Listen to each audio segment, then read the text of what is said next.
The most essential ingredient to leadership is trust. How do we become a trusted leader, a trusted advisor? It's elusive, and yet it's the glue that holds a team together. It's what drives performance, and it's what creates strong relationships. A while back, I was asked to come into an organization and work with a manager, a leader, who was having a difficult time with her team. She felt like they weren't bringing it to the table. She was getting blindsided periodically from her team, and they weren't delivering on results.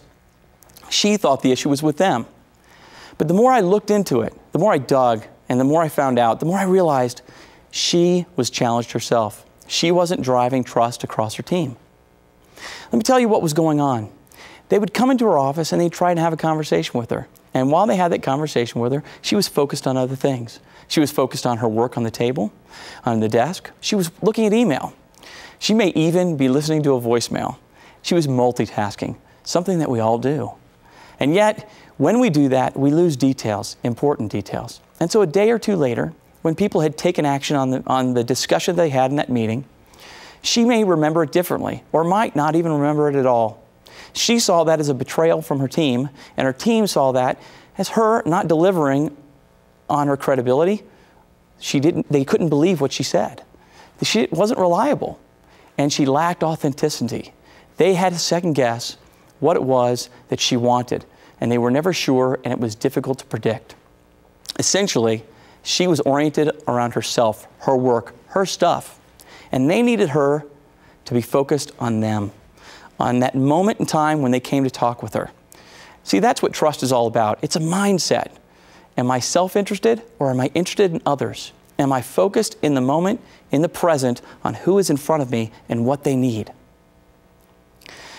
We helped her solve that issue with one word. See, when people came into her office, if it was a yes-no question, they would ask it.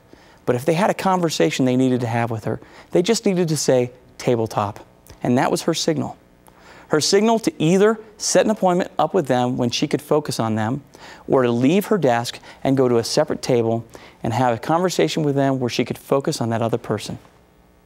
That's the trick, to leave behind our ego, to leave behind the distractions, to leave behind our need to do things a certain way, and to meet people where they are and focus on them.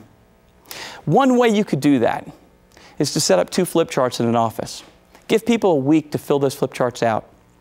One, label with the word rant, and the other one, label with the word rave. Rant really is what makes people frustrated at work. Have them fill that in. And rave, what makes them excited and motivated about coming to work. Have them fill that in.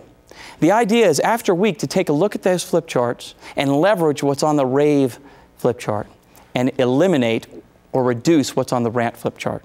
What's great is if you look at those flip charts and you involve your employees in that discussion, and you're focused on them in that discussion, and you've been intentional and conscious about it, you've set the tone and the start of building a successful team, a successful relationship, and becoming a trusted leader. Good luck.